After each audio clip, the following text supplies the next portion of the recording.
ছেলেটি ছাদে গেল, কিন্তু কেউ নেই। ঘরে ফিরতেই আবার সেই শব্দ। পুরনো টয়লেট, অন্ধকার রাত, জঙ্গল।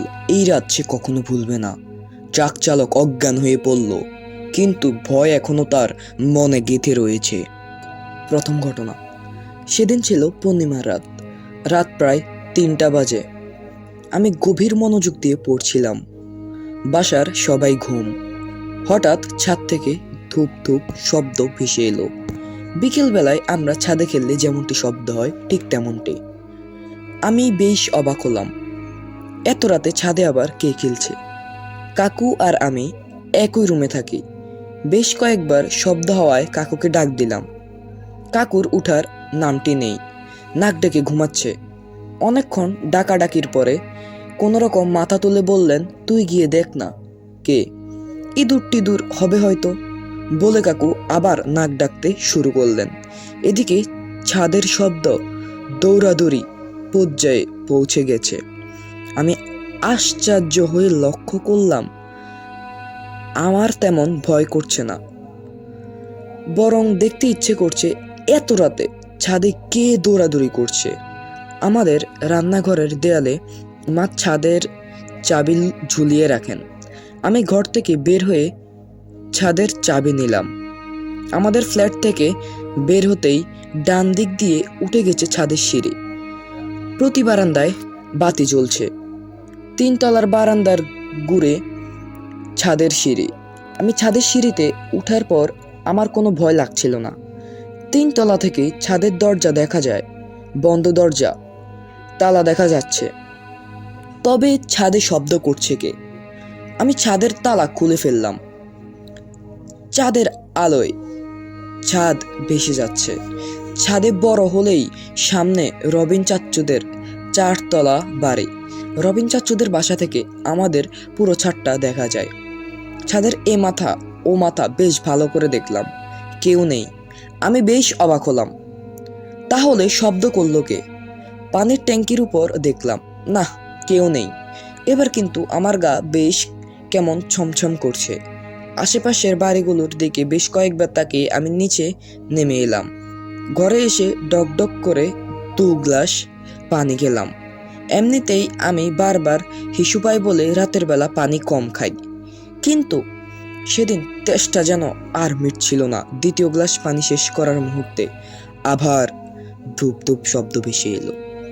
আমি গ্লাসটি রেখে উঠে পড়লাম। ছাদের সিঁড়িতে এসে দেখি ছাদ তালা মারাই আছে, দরজা বন্ধ, কিন্তু দরজার ওপাশে কে যেন দৌড়াচ্ছে। আমি ভয়ে ভয়ে তালা খুলে ছাদে এলাম। আবারও চাঁদের আলোয় চোখে ভেসে গেল। আমি পুরো ছাদ বেশ ভালো করে দেখলাম, না, কেউ নেই। নিজেকে কেমন বোকা বোকা মনে হলো। নিজেকে সান্ত্বনা দিলাম, হয়তো রাত জেগে পড়ার ফলে উল্টাপাল্টা শব্দ শুনছি। ছাদ তালা দিয়ে নামার জন্য পেছন ঘুরতেই চমকে উঠলাম।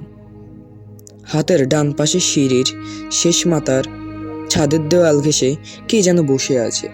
ভয়ে আমার বুক তখন হাঁপারের মতো উঠানামা করছে। আমি কোনো রকম জিজ্ঞেস করলাম, কে? কে ওখানে? হালকা আলো স্পষ্ট দেখা যাচ্ছে। দুয়াটুর মাঝখানে মাথা রেখে কে যেন বসে আছে। ছোট্ট শরীরটা দেখে 8-10 বছরের বাচ্চা বলে মনে হলো। আমি কানে তখন কিছু শুনছি না, চোখেও ভালো করে দেখছি বলে মনে হলো না, শুধু তাকিয়ে আছি আর জোরে জোরে চিৎকার করে জিজ্ঞেস করছি, কে? কে ওখানে? বেশ কয়েকবার চিৎকার করতেই হাঁটু থেকে মাথা তুলে আমার দিকে তাকালো। ভয়ে আমি চমকে উঠলাম। জাপানি ভূতের সিনেমায় দেখা 8-9 বছরের একটি ছেলে আমার দিকে হাঁটু থেকে মুখ তুলে তাকালো। বড় বড় 2টি চোখ, সমস্ত মুখ কেমন ফ্যাকাশে হয়ে আছে। অনেকক্ষণ পানিতে ভিজালে চামড়া যেরকম ফ্যাকাশে হয়, তেমনটি। আমি আরো জোরে চিৎকার করলাম, কে? কে? ছেলেটি কোনো উত্তর দিল না, শুধু একটি হাত আমার দিকে বাড়িয়ে দিল। আমি ভয়ে তখন কিভাবে যে নিচে নেমে এলাম বলতে পারবো না। যখন চোখ খুললাম তখন দেখি আমি বিছানায় শুয়ে আছি। মা, বাবা, কাকু আর একজন ডাক্তার আমায় ঘিরে আছেন। বাবা কাকুকে বকছেন আমাদের কেন ভূতের গল্প শোনায় তার জন্য। মার হাতের ফাঁক দিয়ে আমার চোখ যখন দরজার কাছে গেল তখন আবার চমকে উঠলাম। ছাদে দেখা ছেলেটি দরজার কাছে দাঁড়িয়ে আছে। আমার চোখাচোখি হতেই ডান হাতটি আমার দিকে বাড়িয়ে দিল। আমি আবার অজ্ঞান হয়ে যাই। সেবার আমাকে অনেকদিন হাসপাতালে থাকতে হয়েছিল, কিন্তু আশ্চর্যের বিষয় সে রাতের পর ওই ছেলেটিকে আর কোনোদিন আমাদের ছাদে দেখা যায়নি। সে রাতে অবশ্য আরেকটি ঘটনা ঘটেছিল। সেটি হলো আমাদের পাশের বাসার রবিন চাচ্চু মারা গিয়েছিল। ভালো মানুষ, হঠাৎ নাকি কি দেখে খুব ভয় পেয়েছিলেন। তো আমাদের প্রথম ঘটনা এখানেই শেষ হলো। আপনাদের কি মনে হয় এটা কোনো মানুষ, ভূত না জিন? অবশ্যই কমেন্ট করে জানাবেন, আমরা আপনাদের সকল কমেন্ট পড়ি। তো এখন আমরা পড়ব দ্বিতীয় ঘটনা। ঘটনাটি একটি ট্রাক ড্রাইভারের। সে একবার ঢাকা থেকে গাড়ি নিয়ে চট্টগ্রাম আসছিল। চট্টগ্রামের কাছাকাছি সীতাকুণ্ড নামক এলাকায় আসতে আসতে রাত 11টা থেকে 12টা বেজে যায়। তার সাথে তার হেল্পার ছিল। এর মধ্যে সে একটি চায়ের দোকান দেখে সেখানে চা খেতে নামে। চা খাওয়ার এক পর্যায়ে সে বলে যে তার একটু টয়লেটে যেতে হবে। তখন সে চা দোকানদারকে জিজ্ঞেস করে আশেপাশে কোথাও টয়লেট আছে কিনা। দোকানদার তার দোকানের পিছনে দেখিয়ে বলে যে একটু ভেতরে একটি পুরনো টয়লেট আছে, তারা ওটাই ব্যবহার করে। তবে সে ওই ড্রাইভারকে সাথে কেউ একজনকে নিয়ে যেতে বলল, অর্থাৎ ড্রাইভারের সাথে একজনকে নিয়ে যেতে বলল। বলে রাখা ভালো, টয়লেটটি যেখানে ছিল সেই জায়গাটা একটু জঙ্গল টাইপের ছিল। চায়ের দোকানে কয়েকজন লোক ছিল, তাই ড্রাইভার একটু সাহস দেখিয়ে বলল কাউকে লাগবে না, আমি একাই যেতে পারবো। তো লোকটি জঙ্গলের ভিতরে গেল এবং টয়লেট খুঁজতে লাগলো। কিছুক্ষণ খোঁজার পর যখন পেল না আর দেখলো যে জঙ্গলে কেউ নেই, তখন সে একটি গাছের আড়ালে বসে পড়ল। তার প্রয়োজন শেষ হওয়ার পর সে যখন দোকানের দিকে আসছে তখন সে হঠাৎ করে দেখতে পেল একটি জায়গায় দুটি ছোট মেয়ে বসে বসে কি যেন করছে। সে একটু ভয় পেয়ে যায় এটা দেখে, কিন্তু তারপরও সে মেয়ে দুটির কাছে যায় আর বলে, এই তোমরা এত রাতে এখানে কি করো? এই কথা বলার কিছুক্ষণ পর মেয়ে দুটি একসাথে তার দিকে তাকায় এবং ড্রাইভারের মতে সে দেখলো যে মেয়ে দুটির মুখমণ্ডল একদম ফ্যাকাশে আর তাদের চোখগুলো ছিল অস্বাভাবিকভাবে অনেক বড় এবং মুখে ছোপ ছোপ রক্ত লেগে আছে, যেন তারা কিছু একটা এতক্ষণে খাচ্ছিল। এই দৃশ্য দেখার পর সে আর এক মুহূর্ত দেরি না করে চিৎকার দিয়ে দৌড়াতে আরম্ভ করে। সে প্রাণপণে দৌড়ে যাচ্ছে, কিন্তু তার কাছে মনে হচ্ছিল যেন সে একই জায়গায় বৃত্তাকারে দৌড়ে যাচ্ছে।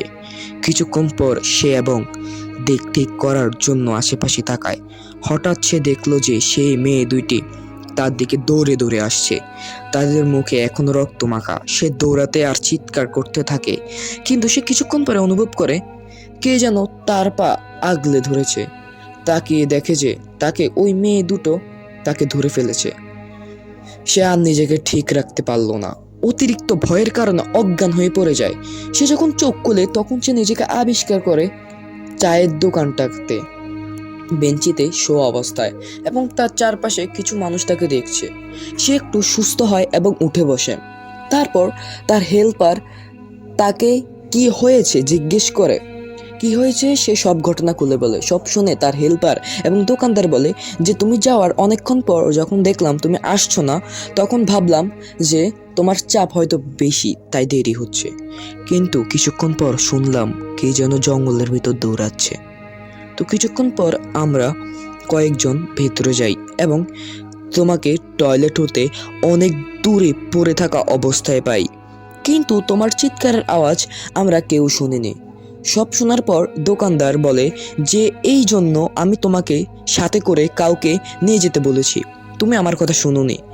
এখানে অনেক কিছু দেখে। আমরা দিনের বেলায় ওখানে যেতে ভয় পাই, আর তুমি রাতের বেলা ওখানে গিয়েছ। তারপর এক সময় সকাল হয়। তারা ওই দোকানেই বসে থাকে। সকাল হওয়ার পর তারা জঙ্গলের ভেতর ওই জায়গাটাতে যায় যেখানে ট্রাক ড্রাইভার গেছিল মেয়ে দুটিকে। তারা সেখানে যাওয়ার পর দেখে যে সেখানে একটি আধা খাওয়া বিচ্ছিন্ন বিড়ালের মতো কিছু একটা পড়ে আছে। তারপর তারা গাড়ি নিয়ে সে স্থান ত্যাগ করে। ঘটনাটি এই পর্যন্ত। আমরা দুঃখিত যে আজকে দুটি গল্পই আপনাদের বলতে পেরেছি। পরবর্তীতে হয়তো আরো অনেক গল্প আপনাদের সঙ্গে আমরা বলবো। তো আপনার কি মনে হয়, আপনি যদি এই জায়গায় থাকতেন, ট্রাক ড্রাইভারের জায়গায়, আপনি তখন কি করতেন? অবশ্যই কমেন্ট করে জানাবেন। আর প্রথম ঘটনা, যেটি একটি বাচ্চার রাত জেগে পড়ছিল, সেইখানেও যদি আপনি থাকতেন তাহলে আপনার অনুভূতিটা কি? দুটো ঘটনায় আপনার অনুভূতি, কোন ঘটনাটি সবচেয়ে ভয়ানক লেগেছে? এবং দ্বিতীয় ঘটনায় যদি আপনি ট্রাক ড্রাইভারের জায়গায় থাকতেন, আপনার অবস্থা কীরকম হতো? প্রথম ঘটনায় ছেলেটির জায়গায় থাকলে আপনার অনুভূতি কীরকম হতো? অবশ্যই আমাদেরকে জানাবেন। আজকে এই পর্যন্তই। সকলে ভালো থাকবেন, সুস্থ থাকবেন, নিজের খেয়াল রাখবেন, আর অবশ্যই আমাদের চ্যানেলকে সাবস্ক্রাইব করবেন এরকম আরও ভৌতিক গল্প পাওয়ার জন্য।